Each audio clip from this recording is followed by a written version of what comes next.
it's Melanie, and I have here one of my books, The Princess and the Crown.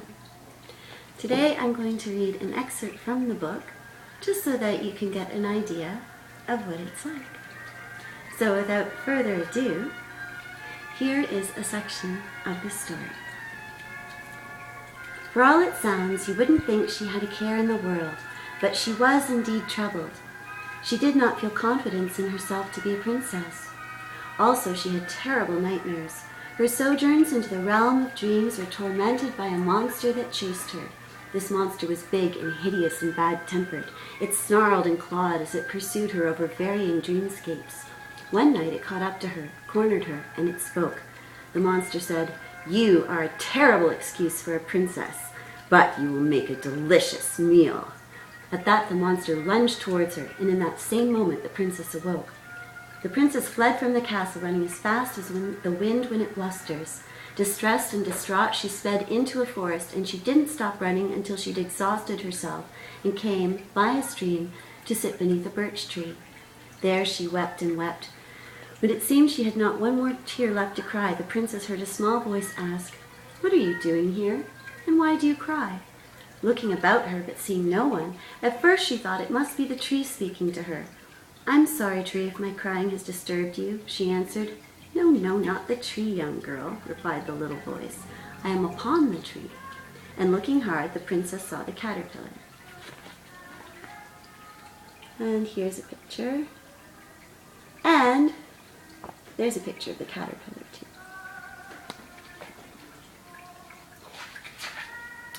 He was bright green with yellow markings that looked like two big eyes upon his back. "Oh, hello," greeted the princess. "I'm sorry I didn't see you there." "Well, you were rather preoccupied with your weeping," the caterpillar said between mouthfuls of leaf. And again he asked, "What are you doing here, and why do you cry?"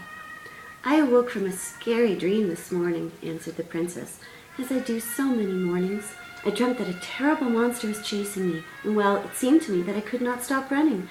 I ran from my bed straight out of the castle, across fields to this forest, till I could run no more, and I found myself under your tree." "I see," said the caterpillar, who had had no such experience ever. "My dreams are of eating leaves. I eat leaves when I dream, and I eat leaves when I awake. Have you a looking-glass in the castle?" "Yes," answered the princess, a little perplexed at the shift in topic. "Well, you understand then how it works," replied the caterpillar.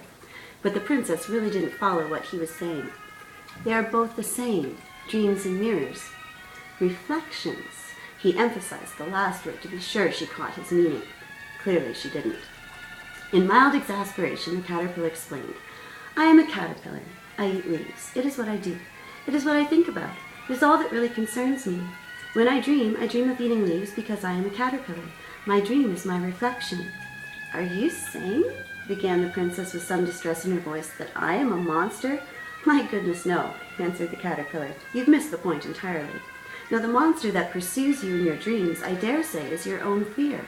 Now, child, tell me, what is it that frightens you?" The princess pondered, and the caterpillar munched. He appeared to grow fatter by the moment. At last she responded with a small and sad voice, "I'm supposed to be a princess, but I doubt very much that I have it in me to be one." "Oh ho!" exclaimed the caterpillar. "I think you've uncovered the identity of that monster of yours. It should chase you no longer." "Well, I'm happy at that," replied the princess. "But this does not solve the fear that created it in the first place."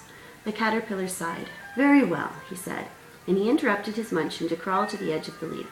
"Look at yourself in that puddle and see yourself clearly." The caterpillar indicated the pool of tears the princess had cried just before they met. The princess stood over the puddle of her own tears and gazed upon her reflection. Then she saw it. At first she leapt back and glanced at the caterpillar in disbelief. The caterpillar nodded and smiled a caterpillar smile. The princess took a step toward the puddle to see if it was still there, and surely it was. There upon her head was the most beautiful crown she had ever seen. It was small and elegant, but spectacular. It shone like the sunlight. It sparkled like it had stars in place of jewels. It was the most incredible treasure she had ever seen. "Is this really my crown?" she asked the caterpillar with nervous excitement. "It rests upon your head and no one else's," he replied. "Yes, I believe it can belong to no one but you." Look how it sparkles so, exclaimed the princess, admiring her reflection. 'Tis a magic crown, to be sure, commented the caterpillar, amidst leafy chews. Thank you for all your help, Caterpillar, she said, turning to him. I'm truly grateful. I shall come back to visit you again. At that, the princess blew the caterpillar a kiss and ran back to the castle full of joy. And that's just a small segment from the beginning of our story. If you are interested in any of my books, they are available on Amazon.com.ca, a whole bunch of the Amazon sites around the world. As well, you can get them from CreateSpace online as well. So this one that we looked at today is The Princess and the Caterpillar by Melanie Mackay. And yes, I hope you enjoyed. Thank you.